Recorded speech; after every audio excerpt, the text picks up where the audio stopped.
Alright, well, good evening everyone. We're going to go ahead and get started. I'm Gary Warner. I'm a 5th grade teacher, also STEM fair coordinator, which means I'm in charge of this whole mess that we're doing.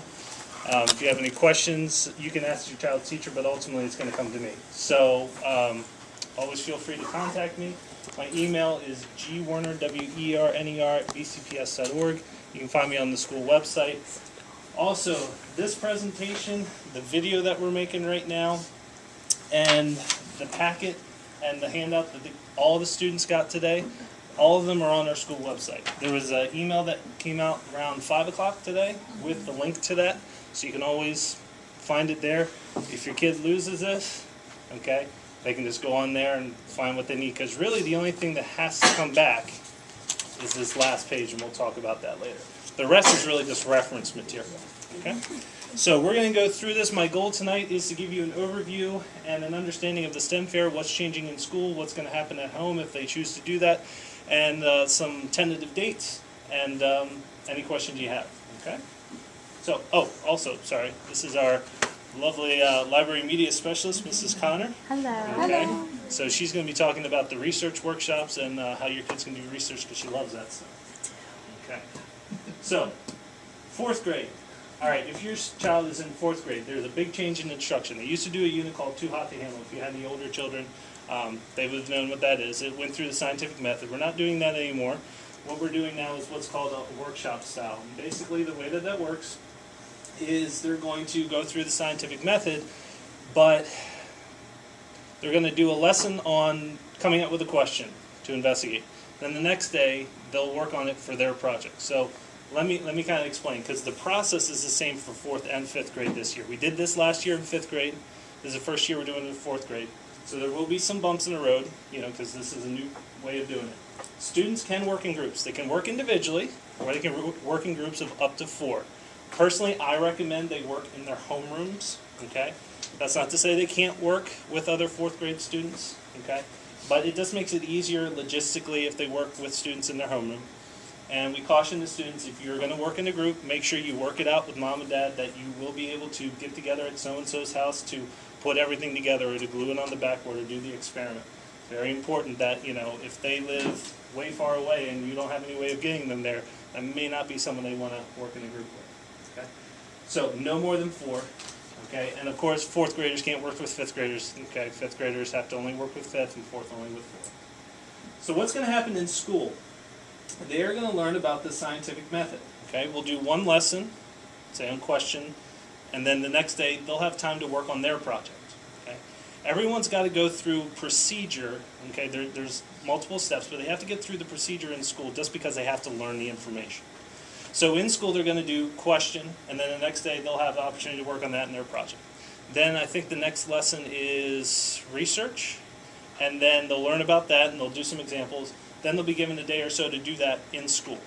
We won't be able to finish all that. We wouldn't have enough time, because research takes some time. That's where Mrs. Connor comes in with the research workshops, and she'll talk more about that later. Then the next lesson, I believe, is on claim. We used to call it hypothesis. We don't do that anymore. Now it's claim. Everything has to change. That was the scientific community, though. That's what we were told. It's the scientific community lingo. I still call it hypothesis, but they want claim. So we'll do a lesson on claim, then the kids will work on that in their project. And then after that is variables. And it's not independent, dependent control variables anymore. It's manipulated, responding, and variables that are controlled. So just when you thought you had all that terminology, they go and change it on you. And then we just keep going all the way up through the procedure. Okay. Now, up to procedure, they're going to do their whole project in school, and that's non-negotiable. Even people who aren't going to finish it have to do that in school, because that's part of the curriculum. Now, from that point, the next step after writing the procedure, the next lesson would be doing the experiment, collecting the data, and coming to a conclusion. At that point, they're only going to do the in-school model. Okay? If they're going to finish the STEM Fair project, it's optional. It counts as extra credit if they do it, which is awesome. Okay? And then they can submit it to our school STEM Fair, and if they win, they go to the county fair. They're going to do the hard part in school. Everyone has to do it. It's non-negotiable because it's part of the curriculum. They're going to do the question, the research, and the procedure. That's probably the hardest part. The fun part is actually doing it. That's what's fun. And then, doing the conclusion. It's probably not the most exciting thing in the world, but it's not anywhere near as doing the research and coming up with a question. So we're going to do what I consider the most difficult part that the kids don't like the most. We're going to take that on in school. But we can't have all the kids doing all the experiments that we want them to do. Now, I know some schools you may talk to, they do the whole project in school. We're not going to do that because we don't want to limit the kids to what they can do. Because if you do the projects in school, you really got to tone it down, because to get materials and logistics for everyone to do it in school, you really got to limit it.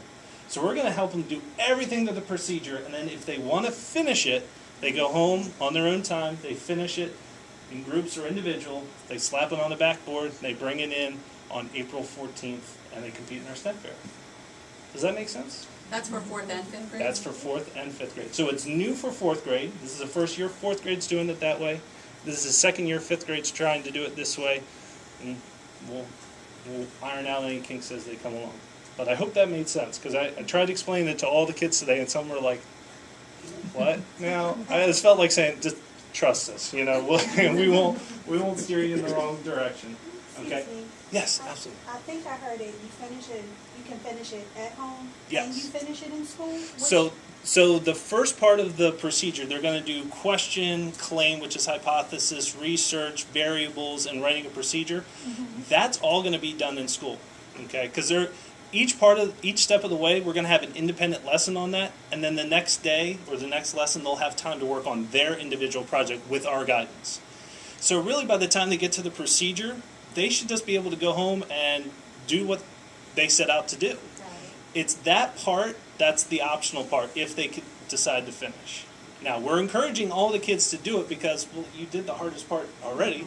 Why not finish and get extra credit? And I told the kids, even if you're not good at science, try it. Try persevering through it, because even if you get 5 extra credit points, that's 5 extra credit points. You might as well try. So we're really encouraging them to do that. In this packet, it has all the rules and regs. We're going to go over the rules and regulations briefly tonight. But the most important thing is this last page. This is where they say, here's what my project idea is. And again, they'll have time to do this in school. Okay? And they'll come up with a title and the abstract. This is where they write no more than 150 words. They staple it on here, typed or written, doesn't matter. They submit it. And as long as it follows the rules that we set out, they sign it, you sign it, and if we approve it, the teacher will sign it. Okay? That, for most kids, is going to be due on February 10th, and that was on this paper that came out. Now, let me clarify this. We only have 3 teachers in 5th grade, and we have 4 teachers in 4th grade, but we do a rotation, so not everyone is going to get the STEM fair instruction at the same time. So, for example, in 5th grade, my class and Ms. Cross's class, we're going to start this tomorrow, but Mrs. Bauer's class is going to get it in about 3 weeks. So, what I told all the students, and 4th grade, I think 2 classes are going to start it tomorrow, and 2 classes will get it in about 3 weeks. So what I told the students is, the dates on here are subjective. Listen to what your teacher tells you. They'll tell you when it's due. This is just my suggestion as kind of like a pacing to make sure it gets all done. The students who are getting the STEM fair instruction on the second go-around will still have enough time to finish the project, because I told the teachers we need to make sure we finish at least a couple of weeks before spring break. Okay? Because really, if you're doing an investigation that's going to take more than like 3 weeks, including spring break, that's a pretty complex project for 4th and 5th graders. And as we'll see today, complex does not mean good. Okay? The simplest solutions are often the best. What I told the students, and I want to make clear to you, the most important date, the only one that's non-negotiable, is when the projects are due, and that's on April 14th. All projects must be in by that. That gives them all a spring break to finish. And I always do that on purpose, not to take away their vacation, but just to, I've got these 10 days, I can get it done. If I have any questions, I've got plenty of time to work it out. They can certainly finish it before then. But we always like to give them that little bit of cushion. The date of our fair is April 16th. If your child is going to finish it and submit it for our competition, on April 16th, they'll stay at school. After school, they won't go home directly. They will go home, just not right away.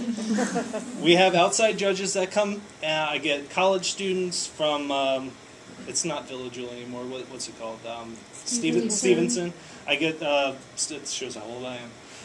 Get students from Stevenson University. I try to get some other teachers from the area that come and they ask the students questions. You know, what did you learn? What did you do? Who would use it? Things like this.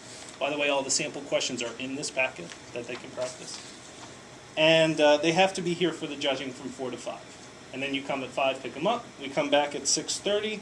We have our open house. I get a couple of people to come and do some demonstrations, some hands-on stuff, and they have a lot of fun. And usually the PTA is amazing and provides refreshments for that, which is so cool. And you're doing a book fair this same I night? sure am. The book fair will be back then. So the book fair will be on the same night. So we're having a book science fair. Okay? So more incentives to come out to that. Okay? Any questions on the timelines and the dates? So just remember, these dates are subjective. Listen to the teacher. They'll tell you this is just kind of my guideline. There's also a timeline in here. Again, it's just like a suggestion. It doesn't have to be followed to the letter. The main date is when the projects are due, which is when? April 14th. Hey, you guys listen awesome. You guys are amazing. Cool. I have a question. Yeah, Topic yes, sir. selection Yes. is due by February 10th. So that's up to the teacher. That's what I gave as just a guideline. So the students who are getting the instruction starting tomorrow, that's pretty good because that gives them a couple of weeks, and they're going to be doing that in school. Okay, and then when do they choose their partner or group? Is that all during that time frame? Yeah, we're going to be giving them time in school over the next couple of days, those who are starting it tomorrow, to get that all squared away. And then you could disapprove a topic or... Yeah, and so change we're it? going to go over those rules in a minute, but yeah, I went over that with the students, and it seems like it's limiting, but there is a pretty wide range of what they can do. But yeah, and I told the kids if they ever have a question, just ask the teacher. If the teacher's not sure, they'll come to me, because we don't want them to assume they can do a project and it turn out, oop, we can't do it. I would hate for a kid to get all the way to winning. This has never happened at this school. To winning our fair and get to the county fair and oops, it's disqualified. That has happened in other schools. It's never happened here. By the way, I have to brag on our school. I've been doing this 7 years, and in those 7 years, we have always had a first and or second place finisher in 4th and 5th grade from this school. So we have an awesome job. We have awesome teachers, awesome students, awesome parents, and I know we're going to continue that this year. So we've got really high standards, and we do a great job, and really appreciate all your help with this, because I know it's not an easy thing. Okay, so any questions about the instruction, the groups, the timelines, the flexibility? Yes, ma'am. So the groups is optional, they can pick a group if they want, but they don't have to. Correct. They may work by themselves or with one partner, 2 partners, or 3 partners. But the final project that's done at home, what they choose to follow through, they have to work together on that. They may or they don't have to. Or they don't have to, they can do it separately. If they want to do it by themselves or just with one friend, that's up to So them. I think the question is if they choose to work in a group for what they're doing up through school, Yeah, and they've finished their procedure, and I now see. it's time to go do the experiment. I Can see. they do that second Separately. part? If they choose to enter in the STEM fair, can they do that solo? So let's just say I'm working with 3 of my friends in school and we're working on it together, and then they decide, yeah, I've got sports or I'm not going to be able to do it, which is fine. Uh-huh. But and your child is the only one who wants to carry forth. Yeah, absolutely. okay. Good question. Good question. I didn't actually think about that. That's a good one. Any other questions? What class during the day is this going to replace or... So this replaces, we used to do a unit called Too Hot to Handle. In 5th grade, we used to do a unit called Pendulum Swings, Pendulums Do. Those units have been removed to give us the time to do this in school. In science, that's good. Yeah, in science. Yep, absolutely. And that's why not all the students are going to do it right away, because in 5th grade, while Mrs. Cross and I are teaching science, Mrs. Bauer is teaching social studies, and then the kids rotate around. I think 4th grade does a similar thing. And so that's why not every kid's going to get it exactly at the same time, but they will get it in enough time to finish before the deadline. Okay, good question. Yeah, we asked that question too when they first came out with this. We said, what's going away to give place for this? Because we don't ever want to sacrifice things. And they said we're going to take a unit out. It still teaches the same material, but in a different way. Good question. Okay, so this is what we talked about. Participation is optional when they go home to finish it. It will count as extra credit. I didn't talk about this. In elementary school, we don't have GT science anymore. Years ago we did, now we don't anymore. But what they do have is in middle school, they still have GT placement. And the science fair participation is a big determining factor. It's not the only factor, but it's really a big factor as to whether or not we recommend your child for GT placement in middle school, because it shows a love of science, it shows a love of perseverance, and all those things that we want to see in a kid who's doing the STEM fair. It's not impossible if they don't do it, it just makes a stronger case when they do complete a STEM fair project. Okay? All right. 5th grade is exactly the same information that I discovered with you. We're going to do the workshop. We'll do most of it in school, and then they can complete it at home. All right. So that was the overview. Now I want to get into the rules and regulations and what they can and can't do. All right, so this is meant to be authentic real-world research and learning. The whole point of Common Core and school really in general, at least it should be, is the kids should be able to see, how does this impact me? Why do I need to know this? What is the real-world connection? And we want them to say, and one of the questions they'll be asked is, who would use this information in the real world? Well, if they're like, I don't know, my teacher asked me to do it, I got to do it, you know.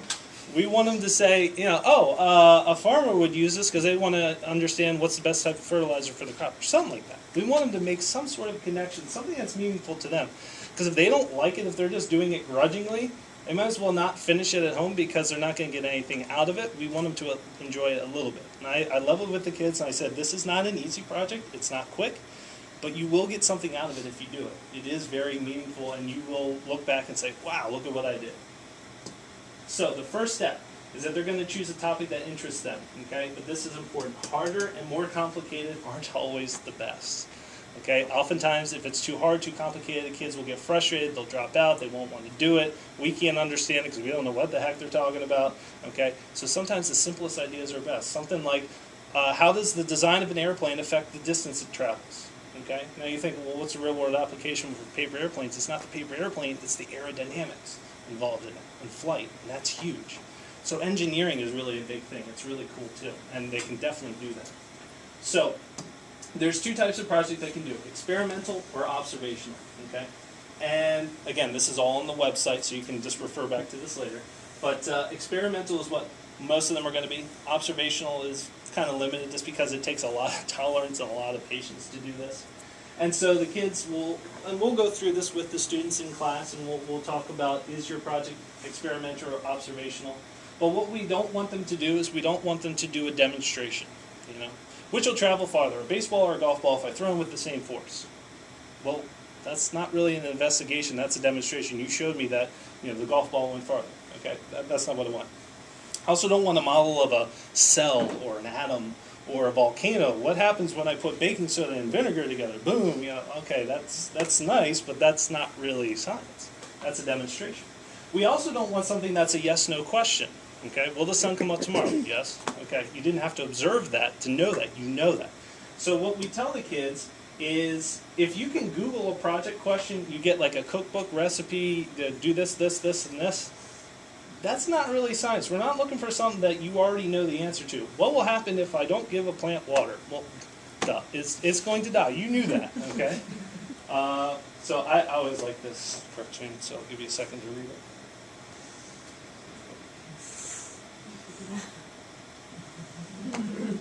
Now my son's in first grade, so I got a few years till he starts doing this project, but you know, I'm sure when I'm on the other side of it, I'll be thinking some choice things. First, I've got a teacher giving them this project, and I got to do it, and I'll remember, oh wait, that's me. So we want it to be something that they can handle, not something overly complicated, not something that's going to, you know, solve the riddle of, you know, how to cure cancer. We're not doing it. We're doing simple 4th and 5th grade level stuff. So here's some restrictions. Here's what they can't do. They cannot experiment on vertebrate animals, nothing with a backbone, okay? You would be surprised the type of things we get, okay?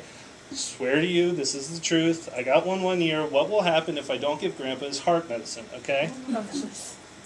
That one was shot down pretty quickly, okay? But they think about this stuff, and it's natural to be curious about that stuff, but you got to tell them, we're not testing that, okay? So nothing on vertebrate animals. You can't do exercise, like what is the effect of eating before exercise, you know, or... Energy drinks. Right, yeah, exactly. You can't, because that involves testing of vertebrate animals, okay? So we can't do that, okay? Observational projects of vertebrate animals are okay. So if you want to say, how does the size of the pond in my backyard, you know, if it gets bigger or smaller, affect how many birds come? I mean, you could do that. That doesn't sound terribly interesting to me, but it could be something because they're observing, they're not interacting. If they say, I'm going to throw food out, they can't do that because they're interacting. But if it's something in nature, Okay, they could do that. I had an interesting one. I had a discussion with the science office on this one. The kid wanted to sit close to Baker Lane and Bel Air Road and observe the red light and see how many people sped through a red light. It was interesting, but I said, well, who's going to use that? Why is that important? And they couldn't come up with a reason, so that one wasn't approved. But it was interesting because all they were doing was watching. So I did have a student one year want to install a no parking sign at the high school to see how many students parked in front of it. She said, oh, no, my dad's a cop, it's okay. You can't do that. So we do have to, they get creative. You'll be surprised what they say. No cultures of molds or bacteria. We can't say, what happens if I put a piece of bread into a damp bag? What happens if I leave an orange out for a couple of weeks? And the reason is because of safety rules, and that's not our rule, that's coming from higher up. And you may say, well, I work at the National Institutes for Health, I work at Johns Hopkins, I'm a scientist, I have a clean lab, I'll control it. Well, that's great, you might, but the next kid who looks at the project and thinks it's really cool, they don't, and they try to do it, and then they can get sick. So we can't be growing any cultures of mold, bacteria, or anything like that. No DNA swabs and petri dishes and, agar cultures and stuff like that. The kids all groaned when they saw this one today. Absolutely no projects involving weapons. Now, I would hope that's pretty obvious, but we have had some interesting projects over the years. Oh, it's safe. My dad's a gun range instructor. No, you can't. You can't do that. Now, I did tell the kids, if you wanted to build something like a trebuchet, that has been approved because you're building it in miniature and you're just seeing, like if it tosses a marshmallow, for example. That would be an example of something that's okay. But you can't say, I'm going to put a marshmallow on a arrow and see how far it penetrates. You can't do that kind of stuff. So when in doubt, it's probably not good. Okay, if you're not sure, just email the teacher or email me, and I'll let you know yes or no. So once they come up with the project, they're gonna formulate a question. Okay, and it can't be a yes/no question. It's got to lead to quantitative data. Okay, they have to be able to put a number on it in some way, because they're looking for a relationship. How does this affect that? That's really what they're looking for. Okay? No yes, no demonstrations, nothing that we can just Google up. Okay? Alright, so once again, don't do this. Okay, no just going to Google. Now what I did tell the kids is you can use Google as a launching point for an idea. You can certainly do that. But as Ms. Connor's going to talk about, we have databases through Baltimore County. Baltimore County Public Library has tools. I'm going to show you a website. I'm not going to show it to you, but I'm going to give you the address that they can go to. Ms. Connor has a lot of books, okay? There are a lot of resources, plus we're going to spend time in class doing this. So they really shouldn't have too much of a difficult time coming up with a question. So I'm going to talk about this, and then if you want to jump in with the databases. So there's two websites. These come, this one was recommended by the Office of Science. This one is one I've used for years. This one, Engineering Challenges, and again, this is all online, so you'll be able to find it and click on it. That's pretty high-level stuff, but we always want to push the kids and get them to think, like, man, what if I could do something like that? Now, some of it talks about, like, nuclear containment and stuff like that. Obviously, they're not doing that, but they can think about some other things that are on there. So this is, like, really big. That would be awesome if the kids would tackle that. Discovery Education, this is really guiding them through it, and ask them a bunch of questions like, what are you interested in, what are some things you like to do or learn about, and ask them all these questions, and at the end it'll give them a list of, here's some possible ideas you could do. Now, I told the kids this, and I want to make this clear, just because you find something online or at either of these sites does not mean it's automatically approved. Okay? Just means that could be a launching point, an inspiration to think, oh, okay, maybe I can do this. Okay? Because ultimately, it's got to be approved before they can start doing it. Please don't start doing a project before it is approved. You want to talk about the databases real quick? Is there anything on here like this? There is a little bit more. So, For me or for you? I forget where we are. I think there was. This research part? Yeah, it was you. That? Look at That's that. me. That's perfect. Not so, but I didn't want That's perfect. to. Okay, so there's a research portion, and in library media, and especially 5th grade, but also with 4th grade, we're trying to start tackling research. 4th grade was doing research with Patricia Polacco. 5th grade's about to do this Colonial Kids research project. So they've been exposed to these resources before. It's not their first time that they've seen them. However, when we have our after-school help sessions, and I'll be talking with the kids when I see them in library media about the resources available. We have books here in the library. We have huge, the 500s are science, huge, tons of books about to help them think of ideas. So I'll probably pull those and allow the teachers to have them when the kids are trying to brainstorm. In the county, we have research databases that have been purchased for students to use. If a student knows their username, their BCPS username and password, I also will give you guys a list of the county username and passwords, so that way you can access these from home. Sorry, this is supposed to open up right to the county page, but I clicked on the wrong browser. So here we have the Team BCPS. If they hover over and the kids know how to do this, by the way. Hover over students, right, Kennedy? You know how to do this, right? Students, research, study, and learning resources. And literally, it's research, study, and learning resources. And there's a whole section here designed for K through 6.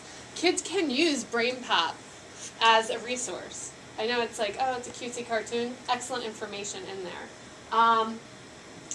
NBC Learn is a database where they've taken news clips that they could find some informational about their topic, and they can cite that. And if a kid ever decides to do that, I'll show them how to do that.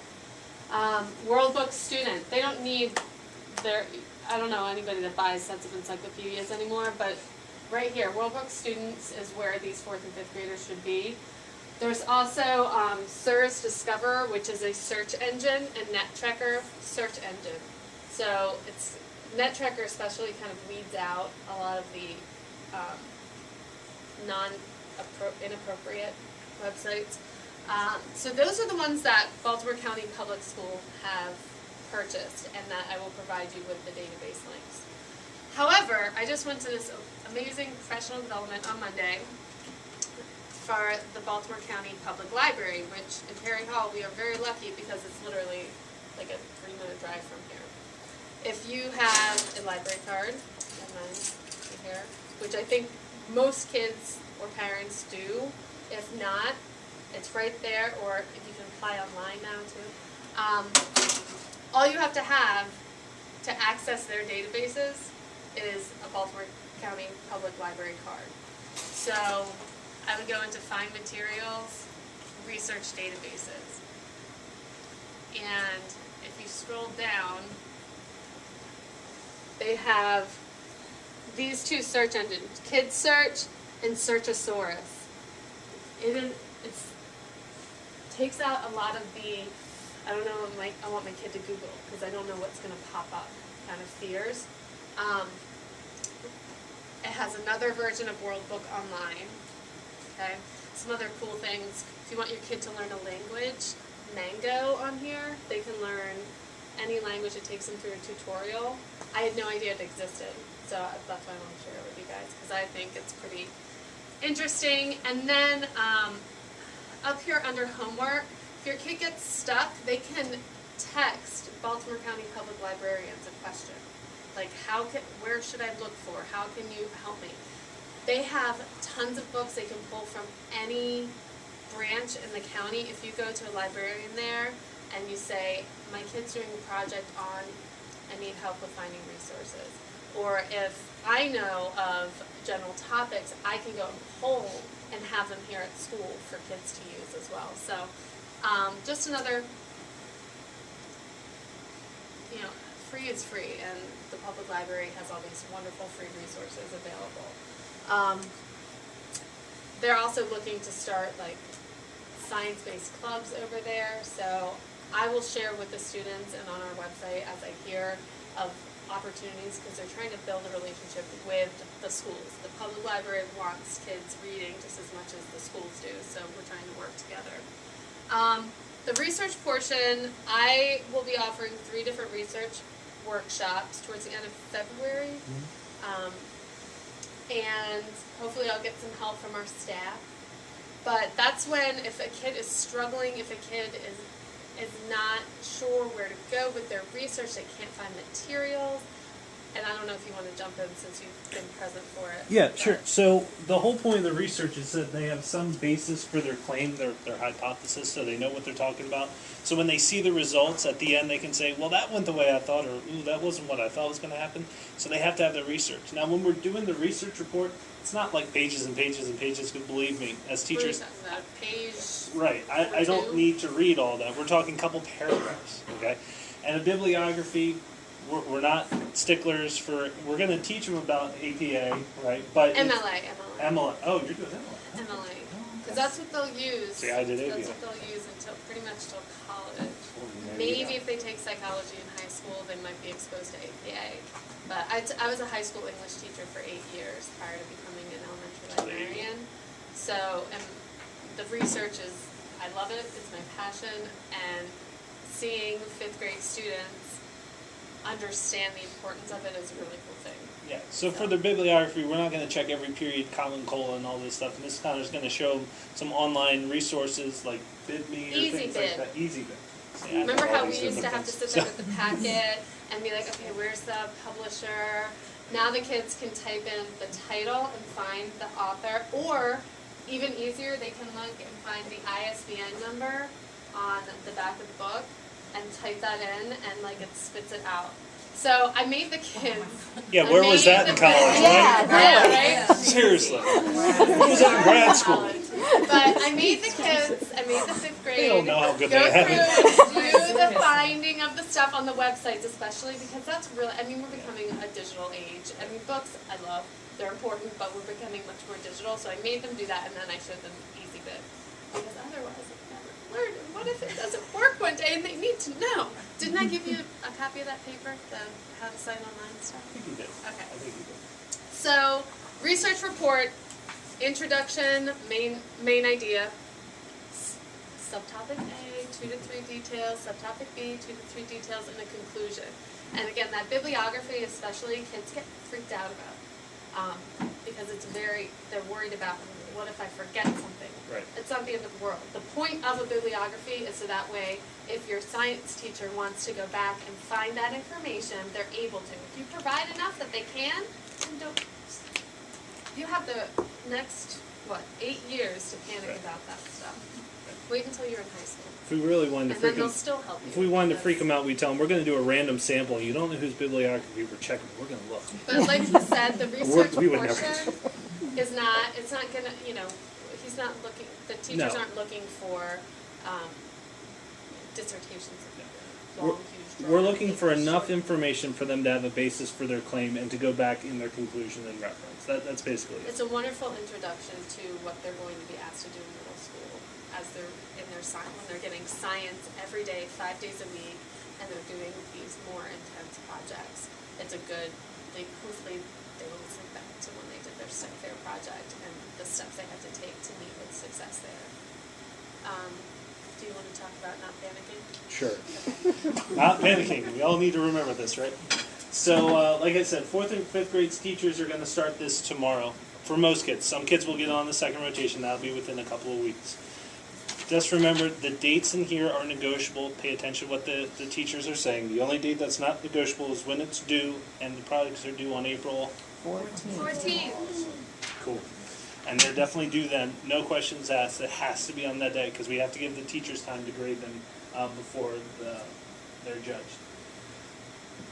The open house is going to be on April 16th. If the child is going to finish it, remember it's optional. It's extra credit. Okay, they must be here at school. They'll stay after school. Judging is from 4 to 5. You pick them up at 5. Come back hopefully for the open house. And then we announce the winners the next day. Parents always want me to announce it that night, but at 5 o'clock, once all the judges leave, I'm getting all the stuff together, and then we're getting the refreshments ready, and then all the parents are coming, I'm helping the people set up. So honestly, I would love to be able to share it that night, but I just don't have the time to tabulate all the stuff. So we announce it the next day in school, and kids are all excited, and we'll make a mention of it at the Good News Assembly, make a big deal about it, and all that kind of good stuff. Everything that you're going to need, this video, this packet, okay, and this presentation are all on the website. The packet and this presentation are already there on our school website, so you can check it out there. This video, hoping I'm going to be an overachiever, get it up there before I leave tonight, okay, so you can have it and okay, and everything will be there. If you ever have any questions, email your child's teacher. If they don't know the answer, or they may refer you to me, you can always email me. If I don't know the answer, I'll go higher up and I'll give the answer, okay? Any questions about anything? Cool, all right. Well, I appreciate you all coming. Thank you very much. If you have any questions, feel free to stop on up and I'll try to answer them for you. Thank you.